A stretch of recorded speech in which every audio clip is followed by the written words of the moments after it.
үйдегілер бүйтіп айтады ғой қыздарға, сен біздің үйде жай ғана қонақсың деп. Нифига себе, мен сонша пайдаланып алып жай ғана қонақсың дейтін. Қайда оны қонаққа көрсеткен құрметтерің?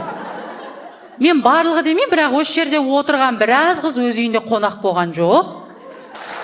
Кір жудық па? Жудық, причем бүкіл ата-баба үрім-бұтағымен. Клининг болдық па? Болдық. Шеф-повардың су-шефі болдық па? Болдық. Тіпті сен бар кезде шеф-повардың өзі наглы тамақ істемейтін. Сен тамағың ұнамаса кастрөлді басыңа кигізетін. Курьер болғанын ше, 1 километр туда, 1 километр сюда. Гүлапай, мамам тұз берсін дейді, қойып тұрып бүйтіп. Даже көршілердің өзі саған вообще басқаша қарайды, сат сияқты қарайды. Кешке жан сайын жүрші, үйге қонақтар келейін деп жатыр.